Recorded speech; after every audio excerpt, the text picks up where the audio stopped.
Continuamos con esta entrega de NDL. Es un placer y un privilegio conversar con nuestro invitado de hoy, sinónimo de periodismo responsable y liderazgo social en la República Dominicana, abogado y politólogo de formación, director del Nuevo Diario, presidente de la Sociedad Dominicana de Diarios y figura clave en la defensa de la libertad de prensa. Su trayectoria inspira respeto dentro y fuera de las redacciones. Esta noche nos honra recibir a don Percio Maldonado. Bienvenido a Noche de Luz.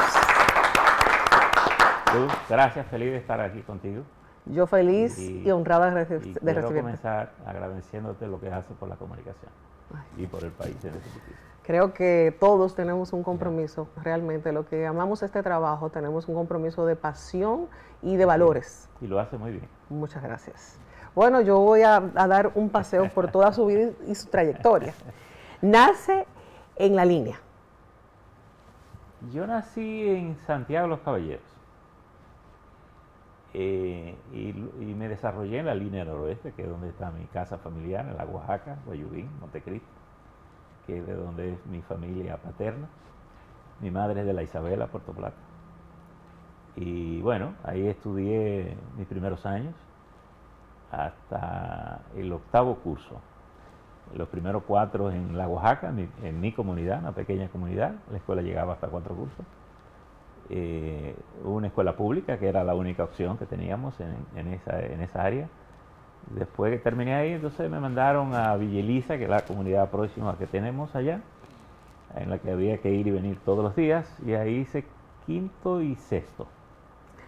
Te criaste, y tengo una dicotomía entre si tutearte o decirte usted, pero es que entre el cariño y la confianza tranquila. Te voy a decir tú.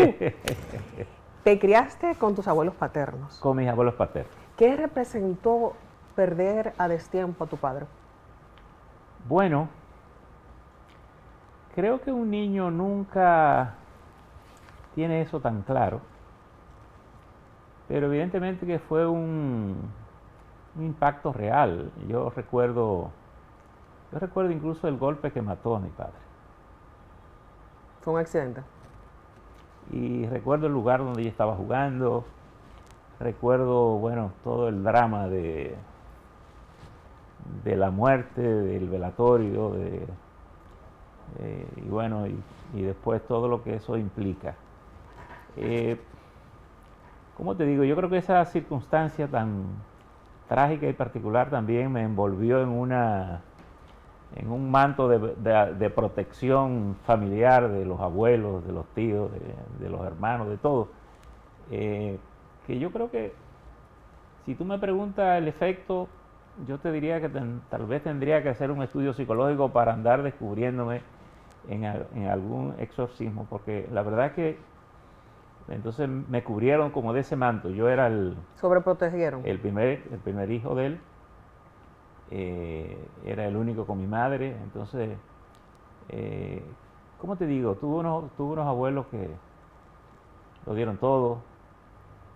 Yo viví entre la falda de la abuela, yo soy hijo de familia atera y siempre quería andar con los muchachos y nunca me dejaban porque yo tenía que ir con el abuelo. Si no iba el abuelo, no me dejaban ir. No me dejaban montar bicicleta, ¿no? En fin, era una cosa sumamente restringida la que me tenía. Esa formación, esa sobreprotección, ese cariño y ese cuidado, ¿formaron de alguna forma u otra esa identidad profesional o la formación? Yo creo que sí. Yo tuve un personaje también, son como de esos ángeles de la guarda. Allá en la comunidad había un profesor, Pablo Curlot. Don Pablo era inmigrante de las islas y pertenecía al sistema de educación de República Dominicana. Tuvo problemas con la dictadura, lo sacaron de la escuela y particularmente mi padre y mi familia le dieron protección económica en esas circunstancias. Y mi padre le decía siempre a él: don Pablo, usted es quien me va a educar a mi hijo. Y en esas circunstancias, bueno, muere mi padre, y entonces don Pablo se quedó con esa deuda con el amigo, y entonces don Pablo me perseguía. Yo iba a la escuela, luego tenía que ir a don Pablo a hacer las tareas, Y entonces en una especie de alianza entre don Pablo y mi abuela, que era irrenunciable con el tema de los estudios, cuando yo no iba el día de don Pablo se aparecía en casa a averiguar por qué yo no había ido. Entonces yo le metí un cuento a don Pablo, entonces salía mi abuela y decía, mentira de él, no quiso ir. Entonces don Pablo me agarraba por la oreja y entonces me decía, mañana tiene usted que ir. Yo tenía que ir otro día a don Pablo. Y yo creo que don Pablo contribuyó mucho a mi formación cultural. Comencé a conocer temprano los clásicos allí, me leía mucho con don Pablo. Don Pablo era un lector interminable, siempre 24 horas. Yo diría que fue la primera persona soltera, nunca lo vi casado, vivía en una casita muy humilde, tranquilo. Se pasaba día y noche leyendo ahí. Y qué bueno que en eso no te influenció. En que no me casara. Bueno, si tú supieras que yo tuve en principio la vocación de ser cura, me gustaba. ¿Pero creías en el celibato? Sé que entre el Creo ser que estaba cura... más motivado por razones sociales y políticas. Yo viví por razones históricas muy temprano, a los 7 años. Yo viví el desembarco del 59 y mi zona fue una de esas 3 zonas, la zona de Esterondo. Por tanto, viví todo ese movimiento militar de persecución a estos muchachos. Es decir, que yo creo que más que por el celibato, tal vez yo ni pensaba como muchacho de que uno se casaba o no se casaba, sino pensaba más en la inspiración social. Y esa vocación social también te llevó a soñar con ser presidente, político. ¿Qué queda de ese joven que tenía esos sueños? ¿O cómo se traspola ahora? Bueno, yo diría que uno es una sucesión permanente de cambio. Yo milité en la política y concomitantemente viví temprano la experiencia en el contacto con los medios de comunicación. Comencé en el periódico El Sol en Santiago, tenía 17 años cuando comencé a comunicarme. Allí también tuve otra experiencia importante en la política, que fue el desembarco de Playa Caracoles, y de ahí cubrimos las actividades de Playa Caracoles. Militaba políticamente, y yo creo que en la medida en que los proyectos políticos fueron fracasados, me fui identificando más en la labor periodística, en la labor de comunicación, y de alguna manera compensaba eso. Pero te diría que mi verdadera vocación es la de servir. A mí me gusta servir. Tal vez una de las posiciones más cómodas en que me siento cuando siento que les sirvo a los demás. Y lo sigue haciendo permanentemente, pero de diversas plataformas. Sí. Como abogado no ejerció mucho la profesión. ¿Por qué? No ejercí mucho porque yo me hice abogado después de haber estudiado ciencia política. Entonces ya yo estaba muy inserto en la comunicación. Y te confieso que cuando comencé a ejercerla, ya yo era una persona conocida. Y entonces, primero, los atascos burocráticos generan cansancio. ¿Dentro de los partidos o dentro de la...? Dentro del Estado, la dinámica del Estado. Y segundo, a veces recibía trato con el que no me sentía cómodo. Porque a veces llegaba a algunos sitios, las personas querían atenderme porque me era conocido, pero habían personas esperando y me parecía inaceptable eso para mí. Y la verdad es que, y fíjate que estuve relacionado con la oficina de Abel Rodríguez del Orbe, que incluso ahí, porque también como que la comunicación y la política me perseguían, ahí coincidía con el doctor Abel Rodríguez del Orbe, que era el dueño de la oficina. Ahí estaba Leonel Fernández, ahí estaba Miriam Germán, Radamés Jiménez, Guillermo Moreno, estaba Piqui Lora, que no era de la oficina, pero los casos de tierra se le asignaban a ella, y el doctor Virgilio Bello Rosa, que no era de la oficina, sino era mismo dirigente del PRD, pero era muy amigo del doctor Abel Rodríguez del Orbe. Entonces llevaban algunos casos juntos. Por tanto, ahí lo que generábamos eran más conversaciones políticas que ejercicio de derecho. Y ya yo iba a los casos donde específicamente tenían que ver conmigo, cosas que fueran de mi interés. Demandas judiciales que me hacían, por difamación e injuria, de estas cosas, algunas cuestiones inmobiliarias, pero que tenía que ver con nosotros, con la misma empresa, pero después me cansé del ejercicio burocrático del país. Teniendo amigos de diferentes vertientes ideológicas, ¿con cuál de los partidos comulgabas o si en alguna vez militaste en algunos de ellos? No, yo milité en la izquierda dominicana, el partido de la izquierda. Como es lógico, la comunicación me conectaba con todo el mundo, conservadores, políticos de izquierda. Nunca he sido una gente sectaria en la que yo no pueda compartir y ser amigo de personas con ideas diferentes. Por tanto, yo era amigo del doctor José Francisco Peña Gómez, era amigo del profesor Juan Bosch.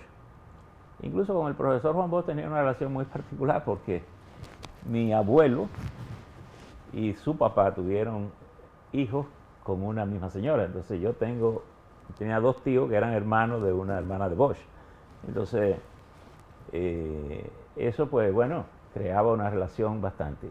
Y como nunca milité en el partido, nunca tuve una relación con él de subalterno, sino de aprecio personal. Él escribía en El Sol cuando yo estaba en el periódico y personalmente ahí fue donde lo conocí. Luego él escribía en el Nuevo Diario algunos artículos, incluso cuando él tenía su oficina ahí en la César Nicolás Penson, él iba a mi oficina, se me aparecía a veces allá y me decía, mira, quiero buscar una cosa que salió en tal fecha. Yo le buscaba la fecha, entonces le buscaban las colecciones. Él se sentaba en mi oficina y don Juan era sobre todo un maestro siempre. Entonces él perdía una mañana fácilmente ahí conversando, porque él, cada vez que encontraba algo que no era lo que andaba buscando, pero entonces escribía, entonces él hacía una historia de eso, daba una explicación y era una relación muy cercana con él desde ese punto de vista. Y en la que siempre tuve muy buenas conversaciones y muchas reflexiones sobre la realidad social de la República Dominicana, porque voy a ser un estudioso de la... ¿Has descartado la política? Porque tengo entendido que en algún momento te propusieron para un cargo. Sí, bueno, esas cosas siempre ocurren, pero la verdad que nunca me ha interesado participar en gobierno. He preferido, desde la comunicación he preferido estar más de... es decir, con mayor independencia, en la que puedo, y mira, he estado muy cerca casi de todos los presidentes, he colaborado con la mayoría en cuestiones específicas, todo de manera honorífica. Con el doctor Balaguer participé cuando la crisis del 90 para el Pacto de Solidaridad Económica y que se hicieron la mayoría de las reformas de los códigos. Con el presidente Fernández participé en un par de comisiones tratando de renovar la ley de comunicación. Con el presidente Danilo Medina participé en varias comisiones ayudándose ahí. Con este gobierno le estoy ayudando a las obras de Aerodón y ahora con el centro de convenciones, pero todo de manera honorífica. ¿Cómo mantener la independencia ideológica a pesar de colaborar con tantos y con todos? Bueno, en la medida en que tú no eres ni empleado ni recibes paga, yo creo que es muy fácil. Solo tú tienes que tener un carácter claro de tú saber quién eres. No cobro, nunca he cobrado por ningún servicio al Estado. Al Constitucional le presto servicio y una vez me piden la cédula de que para pagar, me digo, no, todo de manera honorífica. Todo lo que hago, lo hago de manera honorífica. Dirijo el tenis en el país de manera honorífica, dirijo el tenis en la región, los 34 países Centroamérica y el Caribe, lo hago de manera honorífica. ¿Cómo fue el proceso de migrar a los medios digitales? Bueno, yo diría que yo sobreviví un poco como medio. Ocurre que el Nuevo Diario surge en 1981 y en esa coyuntura 81, 84 vienen los acuerdos con el fondo, la situación económica se hizo complicada y bueno, había una lucha por sobrevivir en esas circunstancias y en esa lucha yo creo que en los años 80 comienza a surgir la tecnología también y digamos en esa búsqueda yo creo que nosotros descubrimos la tecnología y la descubrimos temprano, lo que nos ha permitido ser empáticos con la tecnología. Por tanto, desde que comenzó a salir la tecnología, y cuya evolución ha sido de una velocidad extraordinaria, nosotros no hemos tenido prejuicio, no le hemos huido, sino que por el contrario, tratamos de incorporar todo cuanto aparece en el medio. Cuando surgió Íntegra, bueno, te comentaba fuera del aire que tenemos la certificación de Íntegra que mandaron ellos de la primera cuenta abierta en la República Dominicana. Wow. en un periódico. Así que nosotros temprano estuvimos involucrados en eso. Mi mujer ayudó mucho en eso. Después, bueno, parí y mi hijo también se ha incorporado de manera plena ya con un joven, con nueva fuerza, con nuevos bríos, con nueva vivencia, con nueva visión. Y todo eso ha ayudado. Y la otra cuestión que me ha ayudado es que cuando mi hijo entró, yo le dije, bueno, viejo aquí nada más yo. A partir de esa puerta, haz todo lo que tú quieras. Y le he permitido que él haga todo el proceso de transformación. ¿Qué representa hoy por hoy, a lo largo de los años que han pasado, ser director de un medio?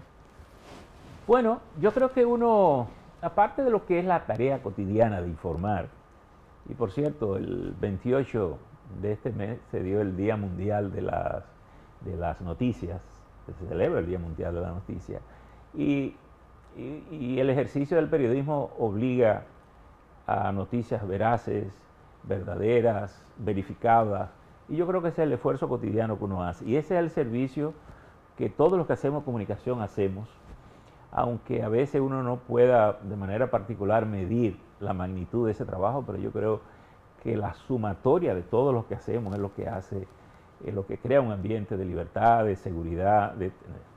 Y pienso que la tecnología nos ha cambiado la vida en todos los sentidos. Creo que es un recurso valioso, algunos dicen que es peligroso, bueno, como todo en la vida, pero yo creo que el que quiere sacarle lo bueno tiene oportunidades, pero hay una sola cosa que yo creo que la tecnología no ha cambiado en la comunicación, ni creo que la cambie hacia futuro, que es la búsqueda de la verdad. Es decir, yo creo que te cambió la forma de presentar la noticia, te está diciendo que esta es una generación que quiere informaciones más breves, de más imágenes. Y a mayor velocidad. Te está diciendo que quiere a mayor velocidad, te está diciendo que no quiere pasarse 2 horas mirándote una misma cosa, sino que en poco tiempo tú tienes que decirle lo que tú quieres expresar. A lo largo de los años y a través del ejercicio periodístico, ¿ha metido la parte editorial en algún momento que haya tenido que retractarse? Bueno, sí, yo creo, y he pedido disculpas. Yo creo que eso no... decía mi abuelo, con quien me levanté y siempre nos vivía diciendo cosas, siempre me dijo una vez, siempre ocurre lo mejor. Y la expresión es que ante un hecho que se hace irreversible, usted no puede dar para atrás, pero usted puede sacar la experiencia de él. Si usted no hace una cosa correcta, la disculpa ayuda a resarcir ese evento de cómo restablecerlo. A nosotros nos ha pasado, ¿no? Me pasó con el camión. Yo tengo un camión digital, un canal digital. Los muchachos una vez inventaron que con un experimento social y que un atraco a una película, obviamente aquello generó todo un bullicio incluso a nivel internacional, y yo hice un editorial y pedí disculpas por ello. Es Percio Junior, el gerente general del Nuevo Diario. ¿Esto ha marcado más identidad entre ustedes o ya era el favorito? No, yo soy un papá pollito, en el sentido de que yo tengo 2 hijas, o tenemos 2 hijas. La primera hembra, y te confieso que la pujé hembras, la quería hembras, y salieron hembras. Y el tercero, bueno, salió varón, y lo tengo. Y tengo muy buena relación con mis 3 hijos. Todavía, bueno, mis hijos se casaron los 3 y todos tienen llave de casa y entran como perros por su casa. Es decir, que no se han ido del nido. No, y nosotros tratamos de comer con ellas sábado y domingo. En casa siempre van y comen, el que quiera. Como sabe, ya todo el mundo tiene su agenda, tienen hijos. Hay muchos que no pueden porque están en otra cosa. Pero si están aquí, mis hijos, yo feliz cuando mis hijos llegan y los 6 nietos que tenemos. ¿Qué ha sido lo más lindo que puedas revivir en estos momentos con los nietos que están ahí en el seno del hogar de manera permanente como recordatorio de sus abuelos? Sí, bueno, yo creo que uno da lo que uno recibe al final. Y yo no recibí más que afectos, cariño. Yo me río a veces porque tengo unas tías que me llevan como un año o dos. Y entonces ellas me compran ropa y me compran cosas y me mandan como si yo fuera el bebé de casa. Entonces, y yo me río. Bueno, me lo reciben, me mandan los regalos y yo los recibo y me río porque ellas están haciendo lo que vieron en casa, lo que veían que sucedía. Por tanto, son gente muy cercana para mí. Son mis hermanas. Yo nunca digo de que, mira, tía, hermana, donde quiera que nos vemos, si te la presento, digo, mira, conoce a mi hermana. Por tanto, yo creo que hay lo que yo llamo el petit comité, ese núcleo familiar, que es el que responde siempre. ¿Te catalogan como un abuelo consentidor, exigente, Mira, amoroso? Yo diría más amoroso. Yo no creo que con los muchachos, ni con mis hijos, yo no creo que se cría con grosería ni con nada. Yo creo que los hijos ven a uno. Y yo creo que los hijos hacen más por lo que ven que por lo que tú le dices. Y obviamente uno tiene su dinámica con ellos, pero al final ellos te ven actuando. Se practica con el ejemplo. Y entonces, bueno, yo no le puedo decir una cosa y hacer una cosa contraria, que ellas lo vean, porque al final ellos pueden aprender más de lo que me ven haciendo de lo que yo le diga. Y es más, y si lo hiciera de manera contradictoria, ellos se convencen sin que yo se lo explique y si a ver sin decirme lo que le estoy mintiendo de alguna cosa. A mí me encantaría ver qué dice Percio, Pablo, Elena, Matilda, Marco y Tomás. ¿Cómo? Abuelo, te amamos, eres el mejor. El mejor. Abuelo, es muy divertido y muy cariñoso. Bye, te amo. Abuelo, gracias, es el mejor y te amo y gracias por enseñarme a jugar tenis. Abuelo, te queremos. Abuelo, gracias por ser el mejor abuelo del mundo. Te quiero y no te comas todo el chocolate porque nunca nos dejas nada. Hola, abuelo, gracias por ser el mejor abuelo del mundo. Todos te queremos. Abuelo, no te comas el chocolate. Qué lindo, qué linda relación de amor y complicidad. Yo la única cosa que me gusta más que el chocolate es el dulce de leche. Pero nosotros compramos chocolate porque no siempre el dulce de leche aparece tan fácil aquí, ¿no? Pero yo me crié como te dije, soy hijo de atero. Para mí la leche, cuando en casa hay leche hay comida. Yo todo lo resuelvo a partir de la leche. Bueno, tú la sales leche, con... el queso, el yogur, Si fueras el abuelo en mi casa, tendrías problemas con Miguel Ángel, que ama el dulce de leche. ¿El dulce? El dulce de leche. Ah, bueno, no, yo no tendría problema, lo que tendría es un aliado importante para comer dulce, pero... Y siempre compramos chocolate, yo siempre compro chocolate y después que comemos, pues entonces Tomás, que es el que dice que yo lo enseñé a jugar tenis, ese cocholate, abuelo, dame cocholate. Entonces yo me he quedado con eso y le digo, ¿quién quiere cocholate? Qué lindo, qué lindas vivencias traspoladas. Y qué bueno que me den la oportunidad de inmiscuirme y meterme en casita para que ustedes puedan también apreciar al abuelo. Para finalizar, y no para ponerte en una posición de compromiso, pero ¿quién ha sido mejor presidente?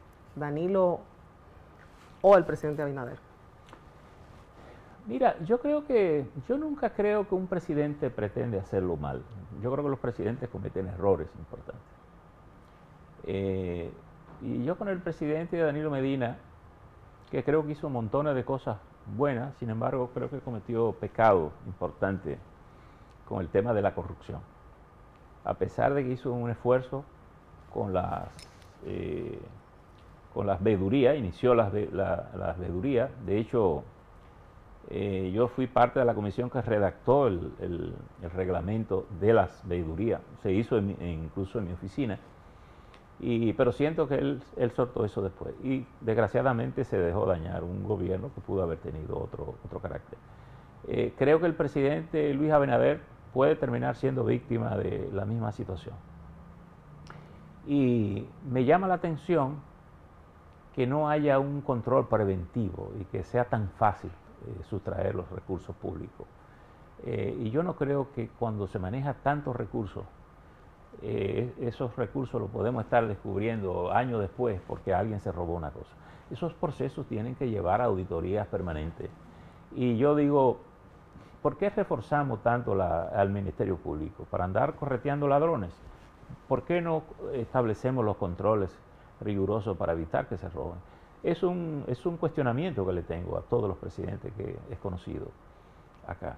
Y fíjate que he colaborado con ellos, he hablado con ellos, con unos más que otros he tenido conversaciones muy personales y claras, porque he sido amigos de muchos de ellos. Y si me preguntan, siempre de buena manera le digo lo que pienso. Algunos tal vez yo sé que no les gusta, pero si me lo preguntan, le digo lo que pienso. ¿Cómo se vislumbra el futuro político de la República Dominicana? No, yo no creo que la República, yo no tengo una visión pesimista de la República Dominicana. Yo creo que los problemas que nosotros tenemos son problemas que se pueden superar. Y lo que lamento es tal vez que los presidentes no tengan la visión de aprovechar y dar un salto al país. Este país tiene recursos en demasía para estar mejor. Bueno, yo creo que tenemos tanto que no lo hemos podido quebrar. Pero el país tiene posibilidades enormes, tiene un capital humano extraordinario, la gente de este país es buena. ¿Cree usted en la generación de relevo? Yo creo que sí, yo nunca he pensado que el tiempo pasado fue mejor,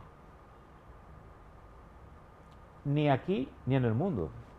El mundo tiene, por ejemplo, situaciones de conflicto y vivimos atormentados ahora, pero el mundo del 45 no tiene una Segunda Guerra Mundial, donde fallecieron, los cálculos más alegres hablan de 100 millones de personas, los más conservadores 60 millones, pero cualquiera de esas dos cantidades son cantidades extraordinarias.